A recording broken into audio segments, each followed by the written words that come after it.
travel isn't just about destinations. It's about the people you meet, the cultures you immerse yourself in, the stories you carry home. I'm Relebogile Mabocha, and on my travel feature, I take you on a journey beyond the guidebook. Each week, I connect with fellow travelers, insiders, and storytellers to bring you the heart of every place. Whether it's a hidden gem right here in South Africa or a dream destination abroad. Join me as we travel through conversations, memories, and inspiration. Listen wherever you get your podcasts. Burning questions. Insightful answers. Listener's choice. With Clement Manyathela. So on our Listener's Choice feature today, we've been asked by one of our listeners, because that's what Listener's Choice is about. This is an opportunity for you as a listener to co-curate the content of the show with us. So you can send us an email on cm@702.co.za if you want to suggest a topic for us, or maybe there's something we didn't sufficiently talk about and you want us to talk about it, or maybe there's something that happened locally, globally, and you want us to bring in an expert who can explain it. This is a feature for you. So you can send an email on cm@702.co.za for your suggestions. Today, we're looking at the Rwanda DRC peace deal, because one of our listeners asked that we bring in an expert or someone who can explain this deal that's been brokered by the US with the help of Qatar. Right? As you may know now, the Democratic Republic of Congo and Rwanda signed a deal in Washington on Friday, and this is aimed at ending the decades of deadly conflict in the Eastern DRC.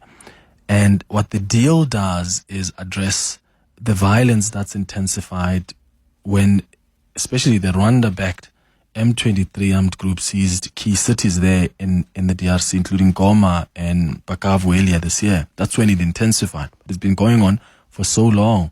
So this agreement calls for Rwanda to withdraw soldiers from the DRC territory, to respect territorial integrity, the neutralization of the Democratic Forces of the Liberation of Rwanda armed group, that's the FDLR, and of course economic measures. And in return, well, the US has access to the DRC's critical minerals. So what does this actually mean? Well, right, will this agreement succeed in halting the fighting? And what does it mean for the US's role in the region? What about the M23? Because they are not a signatory to this peace deal. So we've invited Victor Kgomoeswana, who is an author and commentator on African business matters, who's joining us. He's also with the University of Limpopo. And then afterwards, I'm going to bring in someone on the ground who's going to tell us how the people in the DRC are responding to this peace deal that's been signed by their president in America. Mr. Kgomoeswana, thank you so much for making time for us. Good morning. Good morning, Clement, and to the listeners of 702. It's always good to be on 702. So I want us to start with the deal. Just maybe let's take a few steps back and explain what it actually entails. Because one of the things I thought of as I saw them signing the deal in the Oval Office was, where's the M23? Because they play a critical role here. And if they're not going to sign this, is it really going to hold? Yeah, time will tell, Clement, and I will tell you right up front. Time will tell, and a lot of that will depend on the DRC and the capacity of the DRC to run its affairs. And I'm not blaming the victims here. I'm simply saying the existence of an M23, yes, there's external support and all kinds of accusations, but there's a story that it started as a way to integrate people into the armed forces of the DRC, and that has not happened, and they continue to feel that they are marginalized. But the settlement, and I always knew it was going to take an external force like the US and Qatar to get this, because this has been fueled by external forces. You know, I know that we talk about Rwanda as the gateway, as the channel of whatever minerals are coming out of the DRC, but they have a destination, and that destination, if you know coltan and what it is used for, you will know it goes into cell phones that you and I are using, into renewable, rechargeable batteries. It goes into laptops. It goes into all kinds of electronic equipment, aircraft parts and automotive electronic components. So there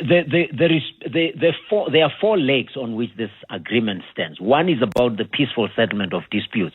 They agree that there are disputed territories, disputes that involve integration of people into the military, but they must be resolved peacefully. Secondly, they say there must be mutual respect for sovereignty, which means Rwanda, if you're operating in the DRC, respect the sovereignty of the DRC and not operate out of there or support whatever forces might be there. The second thing it talks about, the third thing is territorial integrity, which means the Central African region or the Great Lakes region is very sensitive because it's got a lot of biodiversity, it's got a lot of movement of people that is now hampered, it's got a lot of violation of human rights of children especially and women, and just displacement of people. The integrity of that territory must be respected. And lastly, national unity. And national unity in both countries so that the negotiation can supersede military intervention as they find the solution. They also talk about neutralizing FDLR. Now, FDLR is key because it's the Democratic Forces for the Liberation of Rwanda that is now operating in the DRC. So that's why Rwanda has to be held responsible to a certain extent. But then they also talk about disengagement and stopping the support of the armed groups, and obviously the making sure that some people who have been vetted can be integrated into the armed forces of the DRC or the police. And they are talking about this should be people who are obviously not guilty of international humanitarian violations, etc. Then there is lastly the Joint Security Coordination Mechanism and the Monitoring Committee, which is made of Qatar, of the DRC, of Rwanda, and of the US, because this coordination means that they are refugees, people who have been displaced. They must be allowed to return. They must protect civilians. And I think there's a meeting in 45 days that must happen of the Joint Oversight Committee in Washington, D.C., or not far too more than that. Let's see whether there can be, because the end goal is the establishment of trust, Clement, as I close. The establishment of trust between the DRC and Rwanda as neighbors, defeating FDLR, and making sure they de-escalate the armed conflict in that area. So that, in a nutshell, is what the agreement says and what is contained in it. Yeah. But let me rather. Where does this leave the M23? Because even though there may be peace between the DRC and Rwanda, you still have this rebel group that says we are fighting a legitimate fight here, and they're going to take that fight to the DRC army. Yeah, no, remember, that's why I mentioned the conditional integration into security forces. Yeah. Because remember that M23 is a group of people who reached an agreement a while back, 23rd of March, I think it was 2012, where the agreement was reached, again, that these are people who are they are Congolese, and we have talked about this over and over. People called the Banyamulenge, people who are considered to be Rwandan when they have been in Congo all their lives. Some of them were born there. Most of them were brought in. Some of them were brought. So the integration is almost like, think of the MK situation or the former Liberation Army, Clement, MK, Azanla, APLA. These are people who say we have fought for the liberation, for the independence. The M23 guys are saying we helped Kabila get into force. We helped him overcome Mobutu Sese Seko, and we have always been marginalized. And that has been the conflict, what it is about. Unfortunately, when you feel marginalized economically and there is coltan in your neighborhood and willing buyers of illicit or conflict minerals, you are going to be tempted to exchange arms for some of the coltan, and then the fighting continues. Yeah. But the agreement states it explicitly. There must be conditional integration of people into the security forces. They mean people that you call M23. Yeah. So this peace deal was brokered outside of the continent. I mean, one of the things, and I'll ask you about this maybe towards the end, but I do think that we need to ask ourselves serious questions as Africans, that you're going to have Qatar, host meetings of two African leaders, and you've got the US that's going to say, oh, come, let's sign a peace deal from Washington, D.C. I wonder what that tells us as a continent. It tells us one thing, and one thing only. It's all about the economy, Clement. The Middle East is among the top 3 sources of foreign direct investment in Africa. I repeat, the Middle East and the U.S., in fact, are among the top 3 sources of foreign direct investment in Africa, which means the bulk of the money that's coming into the continent to invest in greenfields projects is not me, it's the EY Ernst & Young Africa Attractiveness Survey of 2023. I'm sure the 2024 will confirm the same thing. It normally comes towards the end of the year. These are people who are investing. I mean, think about it. The United Arab Emirates, it's not Qatar. United Arab Emirates invested more than $40 billion in a renewable energy project. One project in Morocco. In Mauritania, of all places. So there's lots of money that's coming into electronics, into business services, into renewable energy, into infrastructure, into hospitality from the US, from the Middle East, and from, of course, China. But these two have an interest. As I speak to you, Qatar Airways flies to Kigali. It's been flying there for a very long time. So it's business interests. You look at Donald Trump fighting Elon Musk. I'm telling you, as for free, Elon Musk is wagging his tail because this deal is going to make sure that his renewable energy, rechargeable batteries for his Tesla motor company will be secure because America is going to get money out of it. But that's it. If Africans don't wake up to the fact that we are used by external forces to fight one another, we will continue to be, shall I say, sitting ducks or fishing waters for people who have no interest. What happened to us having envoys who can help facilitate discussions? I mean, a peace deal to be brokered outside of the continent? And I hear you about the economy. It's all about the economy. But what does it say about our ability as a continent, especially even as regional bodies, right, to be able to say, let's send our former president Thabo Mbeki. Let's get the two leaders to sit down. Let's come up with a deal. I mean, what Trump has done could have been done and facilitated by our own leaders on the continent.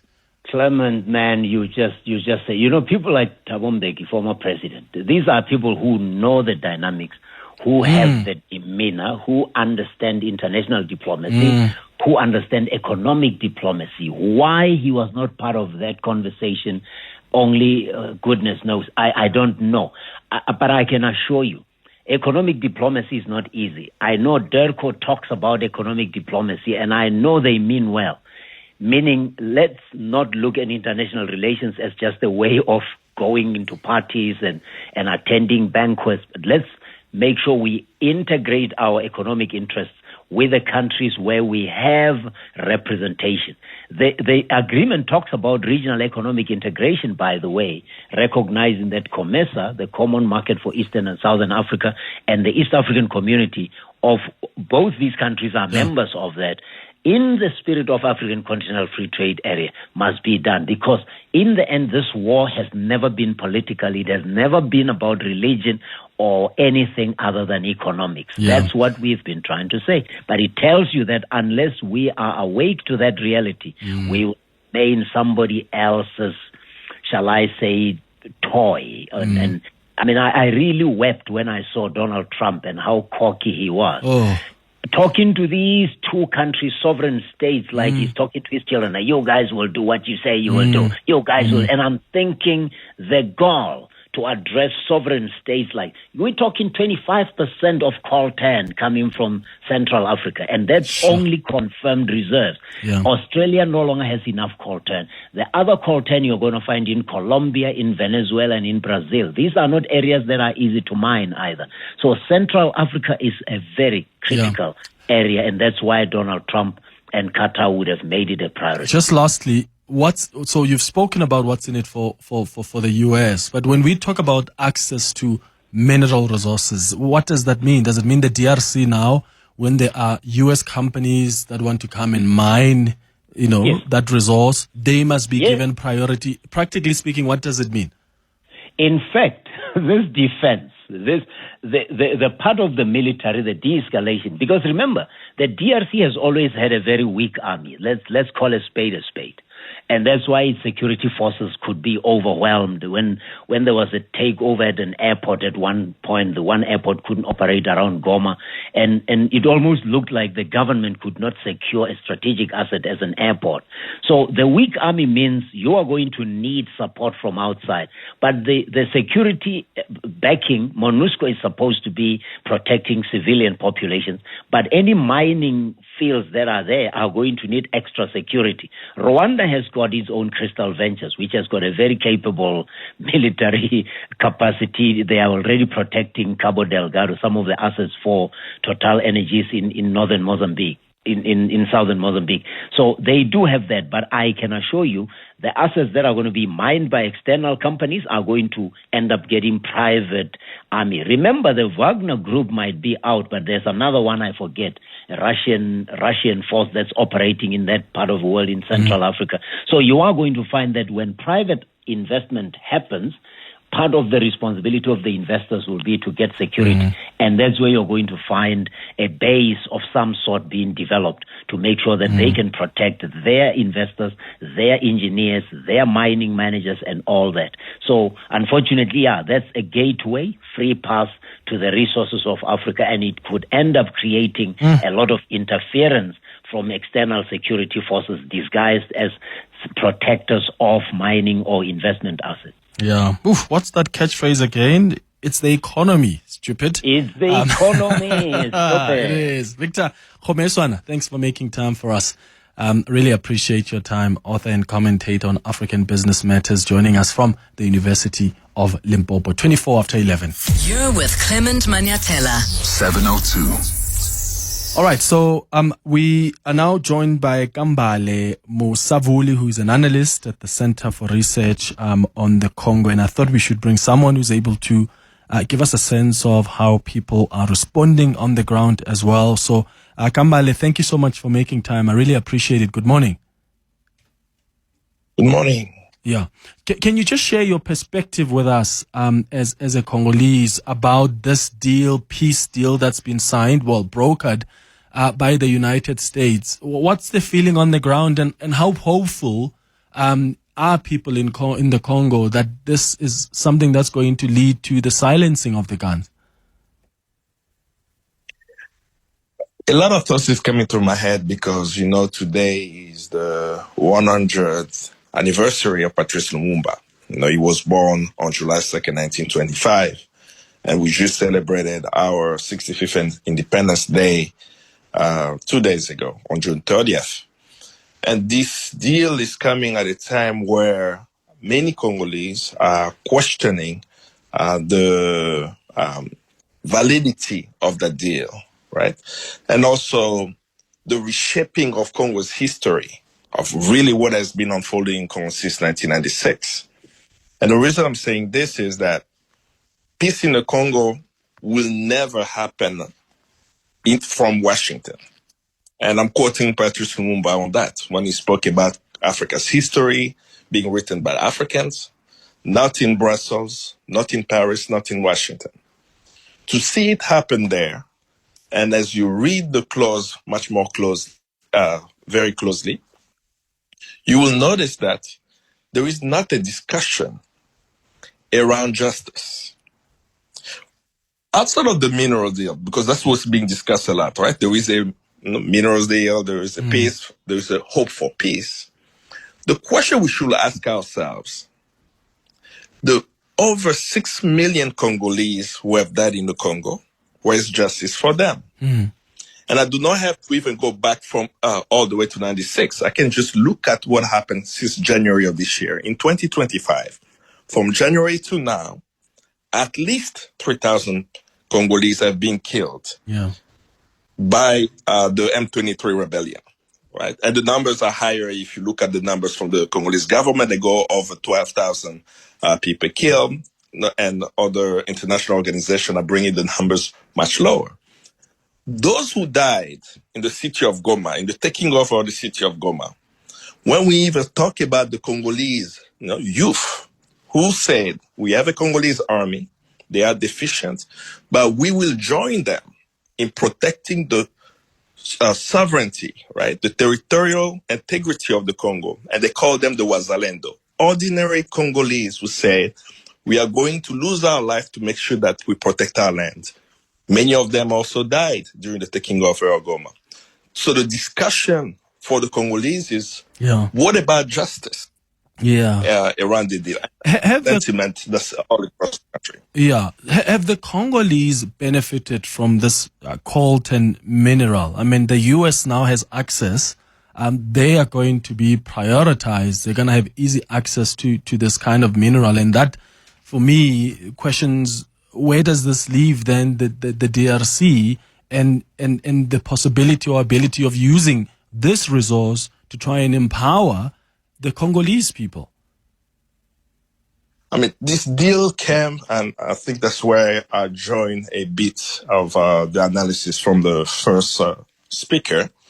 It comes from a perspective where the Congolese government was at a weak point in January, and they did not know how to move forward. The Tshisekedi regime actually is vying to survive, right? Outside of the conflict, they want to stay beyond their presidential term. And the current conflict also questioned the power of the central government. So the deal that they made to be able to take Congo's wealth, estimated at $24 trillion, and according to document we're seeing so far, is they are putting forward $3 trillion worth of minerals in the hands of their American companies. That is taking Congo's future away. Congolese need to be able to benefit from the resources. And that's the element from Patrice Lumumba's speech on Independence Day in 1960, that we, the Congolese, are going to build the country, are going to show the world what we could do when we are free. And it's a complete contradiction to what Lumumba said, what we are saying. But the reason why I'm speaking a lot is because the first speaker said a lot of things, and that get me worried. And that get me worried because I am now more convinced that many people do not know what is happening in the Congo. And it's very important, especially for South Africa, and not just in South Africa, to really understand what is happening in the Congo, because South Africans, specifically its military, they help the Congolese people a lot. And we owe them a great debt for what they did to protect the people of the Congo. Yeah, and now they've just returned that army back. And I think there's an admission now even from the South African government that this is not a conflict that you're going to solve through the barrel of a gun, but it's a conflict and a war that's going to be solved through a diplomatic process where people sit down and find a solution. Kambale, I'm out of time, but thank you so much for making time for us. Kambale Musavuli is an analyst with the Center for Research on the Congo. I thought we should bring you someone as well who can tell us from a Congolese perspective what they think about this deal. Travel isn't just about destinations. It's about the people you meet, the cultures you immerse yourself in, the stories you carry home. I'm Relebogile Mabotja, and on my travel feature, I take you on a journey beyond the guidebook. Each week, I connect with fellow travelers, insiders, and storytellers to bring you the heart of every place. Whether it's a hidden gem right here in South Africa or a dream destination abroad. Join me as we travel through conversations, memories, and inspiration. Listen wherever you get your podcasts.